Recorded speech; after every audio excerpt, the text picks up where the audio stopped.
Okay, so let's start looking at changes that you can make to the lower receiver for the Kriss Defiance. So for this video, we'll look at changing the grip, changing your safety catches, removing the trigger and replacing all of these as well, changing your magazine release, and changing your bolt catch, or removing your bolt catch for deep cleaning. So if we start with the pistol grip, very simple. It's just an Allen key bolt that is down inside of the lower receiver. Now when you remove your pistol grip, be aware that there is a spring and a detent, and the spring and detent are what give your safety catch its position and its resistance to hold it in place. So be sure not to lose those when they come out.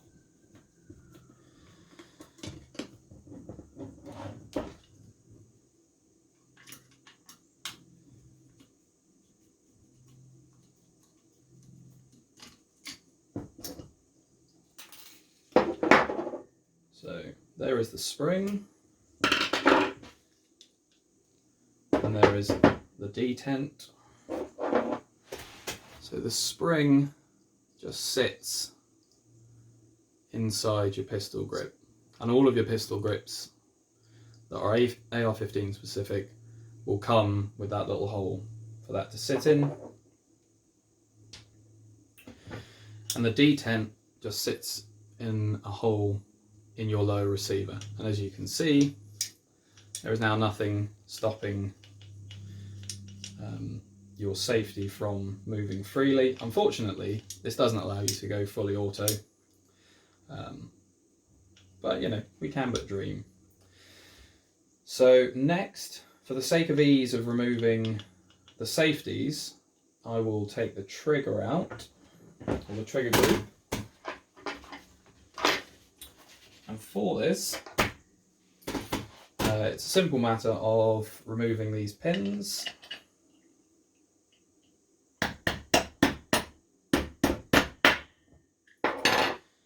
First making sure that you have released the spring tension, and then removing these pins.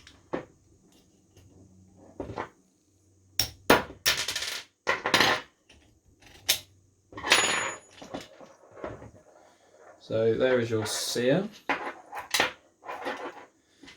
with its pin, and you'll notice that the pins have grooves in them, which are important for later.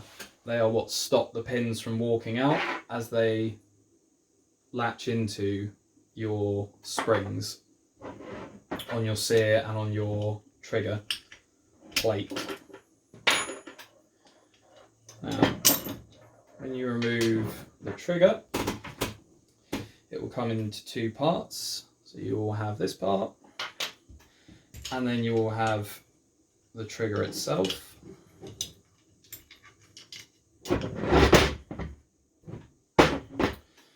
So when you're reassembling these, it's important to make sure that this spring isn't lost. And when these pieces go back together into the rifle, they fit back together like this. But again, it's nice and straightforward. So that's the spring and the trigger group removed. Next, we'll remove the safety.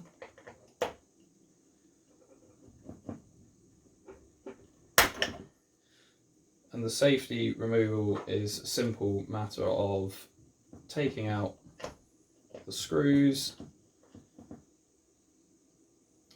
and you'll either have an ambidextrous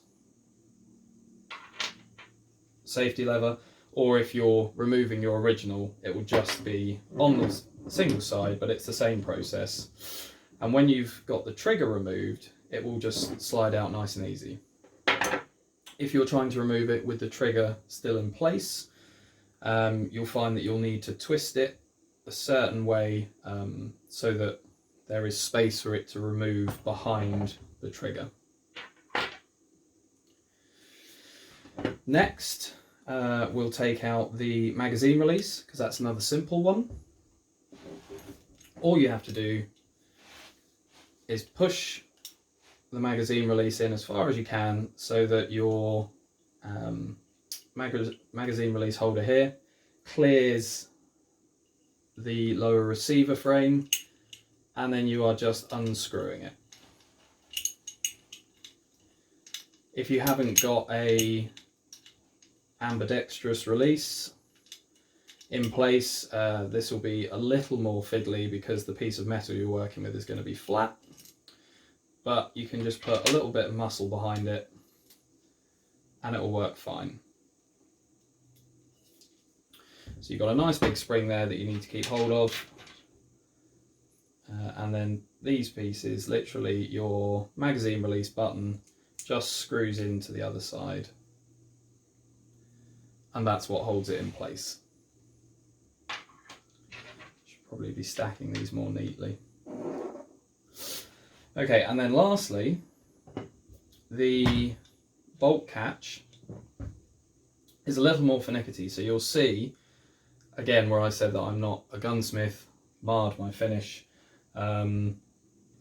This one takes a roll pin, and it can be quite picky about coming out. Where's my black tape?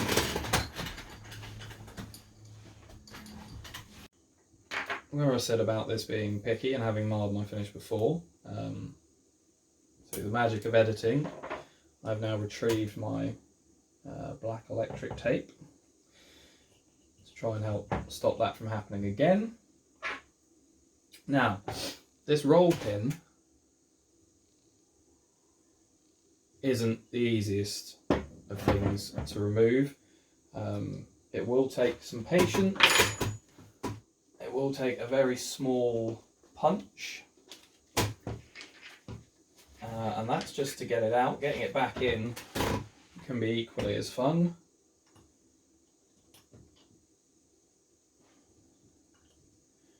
Right, I have no idea if you can see that, but oh, alright, I'll take it all back. Came out nice and easy. So in case you can't see that, that was just a straightforward, very slender punch through. Again, it's a lesson in having the right tools. When I first was doing this, I was using a punch that was too big and wasn't a roll punch. And yeah, grinded a big hole through my finish. But it's all a lesson learned. So then there is your 22 specific bolt catch. 22 specific because it has a longer surface area to allow for the smaller magazines, with the followers not being as far back as in full-size magazines, and that catches your bolt and gives you your nice last round hold open that we all crave, because it's realistic. You have a little detent, spring detent, which actuates the action, and there is a tiny little spring in here. See if I can get it. Okay.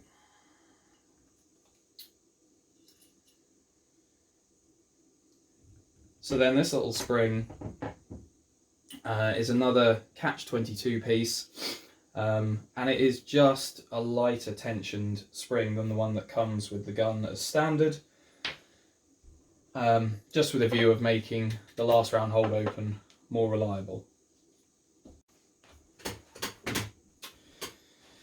Okay, another magical editing cut, because I didn't have another tool that I needed. So the last thing for the lower receiver we'll leave the trigger guard in place because it's quite self-explanatory, but we will take off the stock. So the Kriss Defiance stock, standard mil-spec dimensions, it's got the 6-point click adjustments. To adjust, you push it in, and to remove it, you pull it all the way out and slide. So it's a simple pin detent arrangement that slides within this recess. So when you want to remove it, you're just pulling it clear of the recess and sliding it off the back. So there's nothing complicated there. Next is to remove the castle nut. Get an armourer's wrench. They're not expensive. I found that when I was shooting my Defiance, before I owned an armourer's wrench, the castle nut had actually worked itself loose, and it meant that the receiver extension itself was then able to shift slightly. So just invest in an armourer's wrench, tighten that up, and it won't move anymore. It'll be nice and easy. So to remove it, we're just lining it up on the castle nut, turning it left to loosen it, and then winding it off. Now, your end plate will start to come away when you loosen the nut off. Underneath the end plate is a spring that leads to a detent, and that's what keeps your rear takedown pin captive. So just make sure that that doesn't come out while you're doing this process. To take this off, to take the receiver extension off, you'll have to lift up the end plate, because the end plate will stop the extension from rotating in the receiver.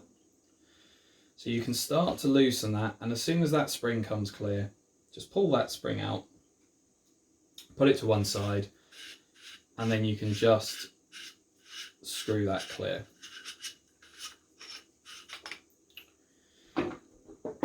So the detent lives inside here. I'm not going to remove it because it can be a pest.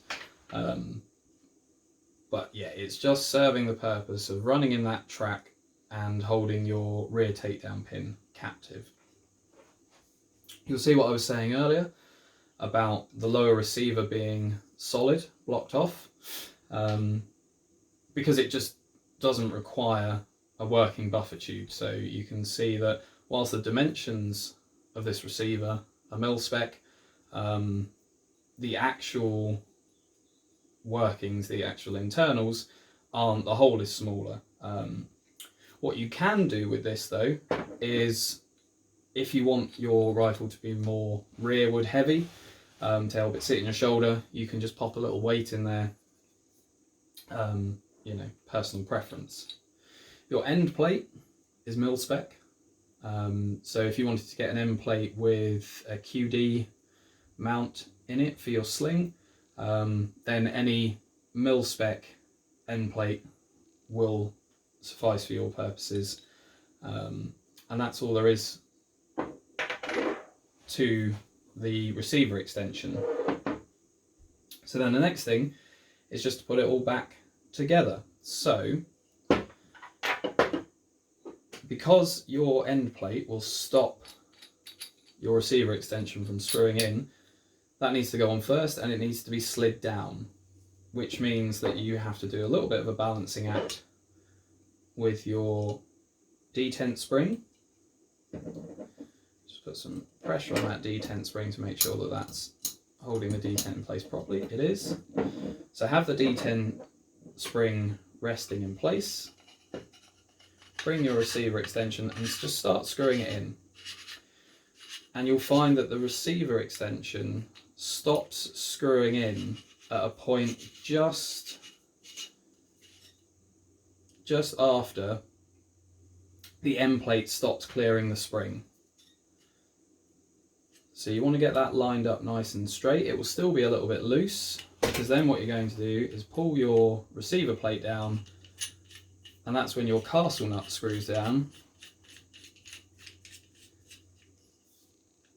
and locks everything into place so that nothing can move any longer.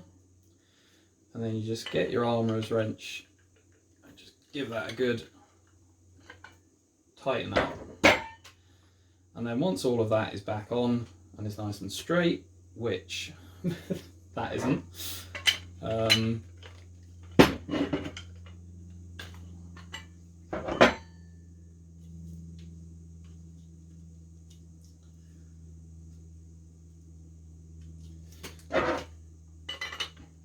take two is nice and straight.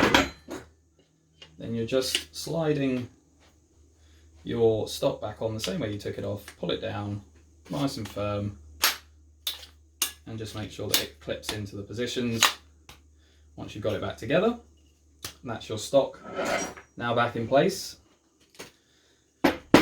Next thing we will return is the bolt catch.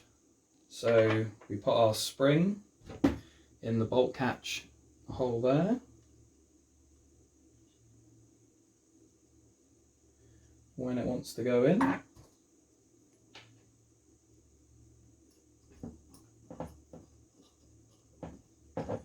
There we go.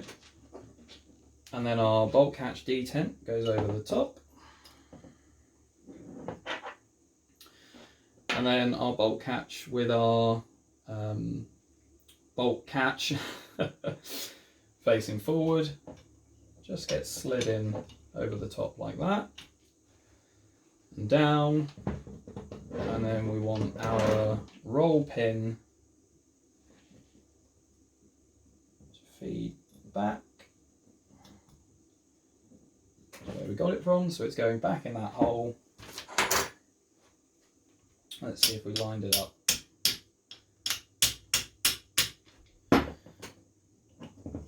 Is it lined up?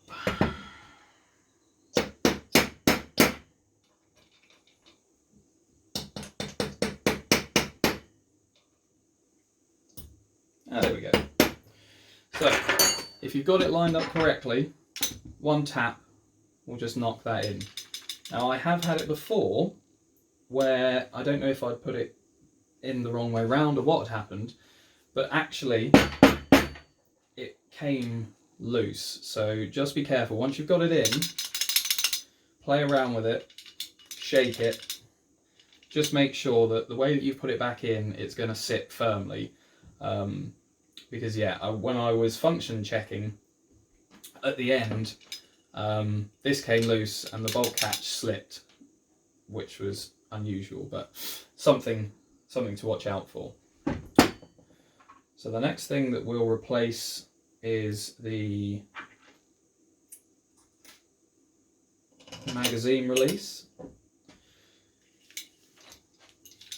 So your magazine release from the straight side probably has a name, I just can't think what it is. Goes in, your spring goes in over the top, and then your magazine release button pushes in on top of that, and then it's just a question of screwing them back together. So if we get that in nice and tight, and then we should be able to just screw these back in place. Here's a top tip. This is actually easier to do if you do it before you replace the bolt catch. There's something to remember for next time. And you'll be able to see when it's screwed in enough, because the bolt that's screwing into the button will be nice and flush. So just get that pulled out nice and far and just keep tightening that up.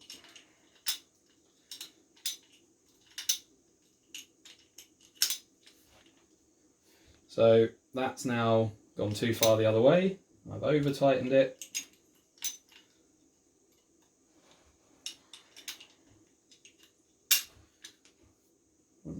So one more revolution to loosen, and then we'll be good. There. So that's now nice and flush. So that's your magazine release and your bolt catch replaced and both working. Next thing we'll replace are the safety catches, or the safety catch with the ambidextrous catches. Make sure that these are in the safe position as you first screw them in. If you have selectable throws, so this is either a 90-degree throw or a 45-degree throw, that will be managed by which side of the safety catch you put in first. So if I wanted this to be 90-degree throw, then I would have it the other way up and would have slid it through from this side, but I have it at 45 degrees, so I've put it in with that side first.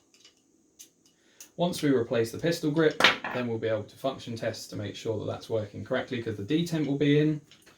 But before we do that, we'll replace our trigger group. So what I was saying earlier, and I appreciate you couldn't see because I've got this camera, I can't see what the camera sees. But these are the two pieces that I was talking about and the way that they need to align. So you've got your spring, and then you've got the top part of your trigger piece, and you're just lining those up like that.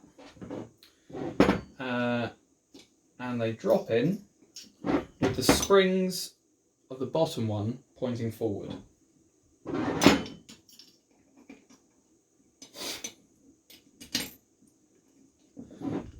So the springs of your trigger, they point forward, you put pressure on until you can see clear daylight through the pinhole, and then you just fiddle with it until it goes in, which of course it's not going to do first time.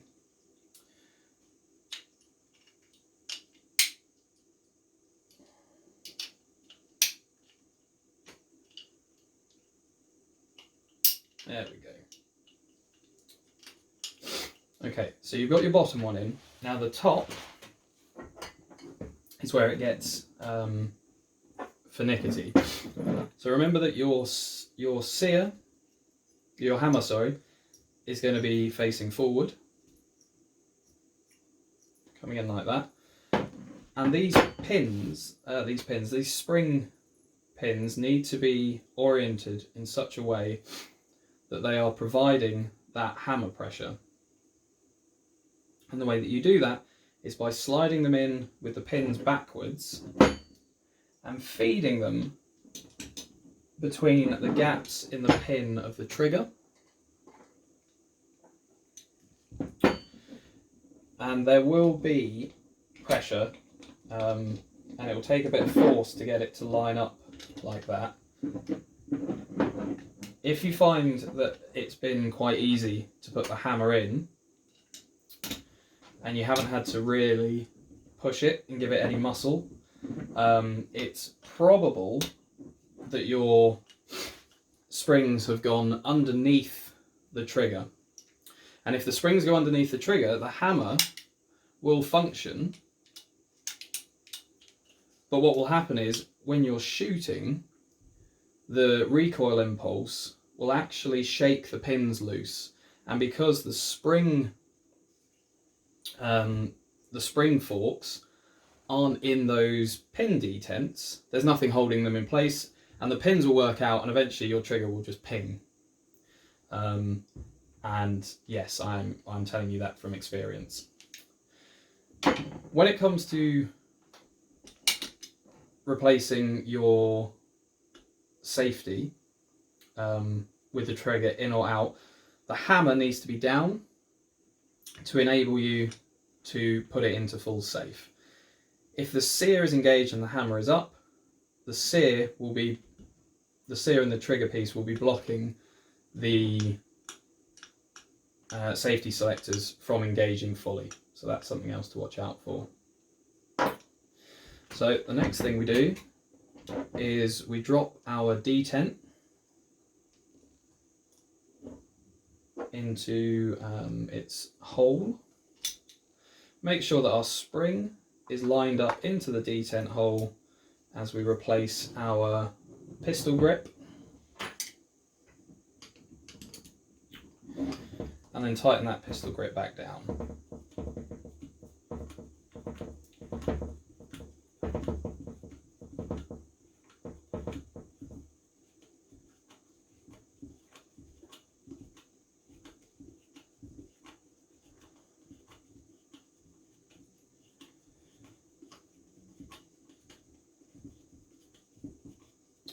Cue musical interlude.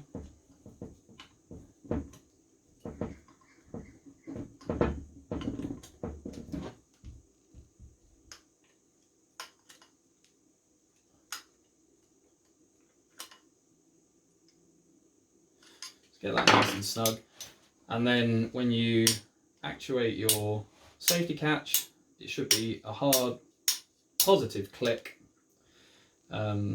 And when the safety is in safe, the hammer shouldn't move, and when the safety is off, the hammer will be able to be released. And that is the complete teardown of the lower receiver in the Kriss Defiance.